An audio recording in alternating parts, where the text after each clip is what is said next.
Hey everyone, this is NHL Hockey News Report. So back in the video, and today we're talking about some news of the day. We have much news here: management, firings, coaching, with some reliever duties, and some player updates before the playoffs will be starting. So a lot of things have been happening here with the team. Some teams here, definitely the board is full today. Before we get into these teams and some updates about firings and injury updates and player updates and whatever else we have on this board. Let's talk about the playoffs really quick. I know I didn't write it on the board, but to get it out of the way, let's talk about the playoffs really quick. The matchups we will have, I like to do previews for each one. Starting Monday will be the playoffs. April 17th, we'll start the playoffs with Los Angeles, Edmonton, Florida, Boston, Carolina, and New York Islanders. So that's on Monday. So yes, the Kings play the Oilers. Last year, first round matchup was last year, the Kings and Oilers. This year, again, the same matchup. Obviously, the Oilers won in 7 games. We'll see if that happens again. Of course, the Oilers moved on to the conference final. We'll see what happens. We'll see if that's possible if they, beat the Kings. But the Kings are better this year than last year. So you never know. But also, the Oilers are better this year than last year, too. So, the hot right now, the Oilers, hey, you never know. Right, better goaltending they have. And, hey, we'll see what happens. You never know.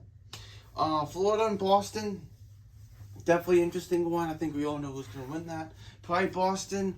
I would say Florida, the goaltending, I know the Lions been pretty good. Alex Lyon there as a goalie. He was like 6-0-0 for a little bit of time there with that nice stretch run he's had. But it's playoff time. It's playoff hockey. Put all that to the side. It's time to win some games, and it looks like the Bruins will probably win that. Just a thought about that. I will make my Stanley Cup predictions this weekend, so go check that out. And you also have the Islanders and the Hurricanes. So that's another interesting battle. That could be a little bit of a longer one than you think it could be. It could be Game 6, Game 7. We'll see what happens there for sure. On Tuesday, we have Tampa Bay Lightning, Toronto Maple Leafs. Definitely going to be a tough one. We'll see if Toronto can pull out of the series and beat to the second round for the first time since 2004. We got the New York Rangers versus the New Jersey Devils. Look at that. Quite a interesting matchup that is. Going to be interesting. A team a bit more experienced, the Rangers over the Devils, but both fantastic teams, absolutely, and fantastic seasons this year. You also have Winnipeg and Vegas. They're also going to be playing. Obviously, you might be, Vegas, Winnipeg in the series this year, the season series. How they're going to be doing, but hey, they could fight back here, the Jets, and they could do some damage too. We'll see what happens. I know second half of the season they were really mediocre, but hey, you never know. We'll see what happens. Playoffs are a different story.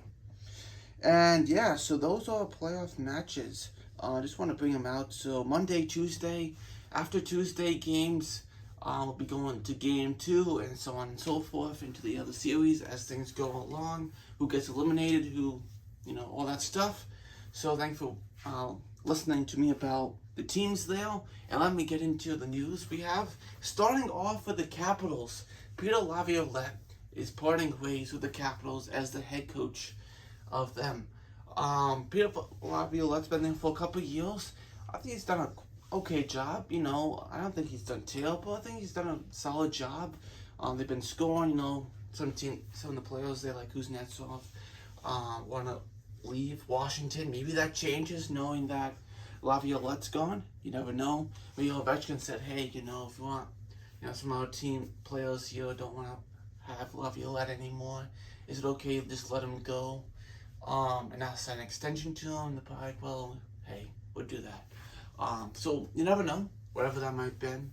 But Laviolette is a free agent as a head coach. I'm sure someone will pick him up. We'll see what happens. Moving on to the Islanders, Matt Barzal is ready for Game 1. This is good news for the Islanders. Obviously, he didn't play anymore after he got injured for the rest of the season, but he's ready for Game 1. He'll be ready to play against Carolina. Having Bo Horvat Barzal, Bo Horvat as your top 1-2 centers, which is fantastic. And we'll see how things go for them, you know. Carolina's a tough team to beat. Some people think, hey, we can beat them, but it's going to be tough. It really is. Carolina's a fantastic team. Even without Andrei Snechikov, they're still a fantastic team. Moving on now to the Penguins, some firings here. All management, Ron Hextall, who's the GM of the Pittsburgh Penguins, he is gone. So is Brian Burke, who's a longtime GM for many teams out there, like the Canucks, known for, right? Many other teams for sure. Assistant GM, he is gone. And Pryor is also fired from the Penguins. And they have all three have been relieved of their duties. You know, I thought maybe this would happen, but I also thought Hextall never had a chance to hire his own coach. So I thought maybe they'll fire Mike Sullivan and bring their own coach in. I'm not agreeing with that. I think Sullivan should stay, but you know, Hextall will get his own chance to bring in his own coach and all that. But that's not the case. Not the case at all. Management goes, coaching staff at this moment stays intact. Until maybe new management comes in and they say, hey, maybe Sullivan's got to go. Maybe that happens. Hey, you never know. But we'll see what happens, for sure. Moving on now here to the Anaheim Ducks. Also, head coach not coming back. Dallas Eakins will not be extended with the Ducks. This was coming. I know this was coming. One of the worst defensive teams this year, or the worst defense this year. They went a 9-game losing streak to the end of the season, put them dead last in the league. Expectations were a little bit more than being dead last. Around the playoff line was the expectations. That did not turn out to be it, and they found themselves, not in a playoff spot, and yeah, that's what happened. So that's how it is. Now moving on now to Seattle here, we have Andrei Burakovsky, who will be missing the start of the playoffs here, and we'll see how long it's supposed to be, maybe 6 to 8 weeks. We'll see what that means for him. Probably the first, you know, maybe not 6 to 8 weeks, no, like six weeks. They say the first 2 rounds he'll be out for conference final, Western Conference final. If they make it that far, Seattle, he could be back by then. Which is a long time, you know, for someone, you know, your top 6 forward, not being in for the first 2 rounds. That's tough to beat a team that, you know, is going to play you. You know what I mean? It's not easy. You know, you think of Seattle, you know, so Seattle's not going to be easy to, you know, to have Dallas play Seattle. So, you know, that's definitely interesting for sure, right? All right, moving on now to the Montreal Canadiens player updates I put, because there's a lot of players I like to talk about. Paul Byron, starting off with him. He's trying to come back, you know. Obviously, he's a UFA at the end of the year. If anything, he's going to want to sign with the Canadiens, no other team. If he doesn't, he has some ideas. He wants to go into management with the Canadiens, stuff like that for development. But he says, hey, if there's any place I want to go back to the Canadiens, if they give me a contract that says my knee is okay, and I can, or hip, whatever, a hip, right? It was a hip problem with his hip surgery. So we'll see what happens with Paul Byron. Sean Monahan, they said he is feeling better the next couple of weeks. He wants to skate again. He did regret, you know, skating on his fractured foot there in Calgary, you know, coming back, and he was happy to be back in Calgary. You know, all the fans welcome him back, but that was what did him in for the rest of the season, not letting him play another game. Only 17 games he was able to play. Johnny Drouin there, another guy, you know, he's really happy with Montreal, wants to stay. There's a possibility. Love playing for Marty St. Louis with him, you know, as Marty St. Louis being the head coach and him being coached by him. Loved that. Loved the team, you know, enjoyed his 6 years with the Montreal Canadiens. Can't believe it's already 6 years.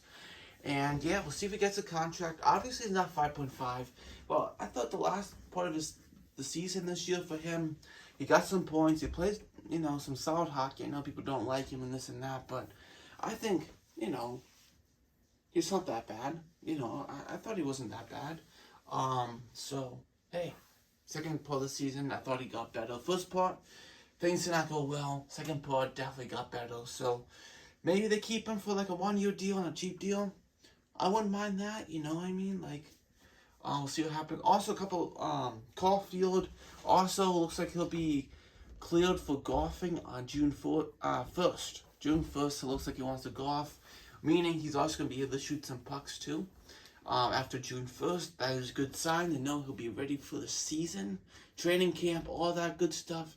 He'll be ready to go and be better and be ready to go after his shoulder surgery he had. Also, same thing with Josh Norris of his shoulder there. I know he waited some time and got it better and all that. Came back for 3 games, and then he was out and had surgery on the shoulder. You know, season-ending surgery there, and now he's getting better, trying to be ready for next year after only playing 3 games. Now it's last year, right?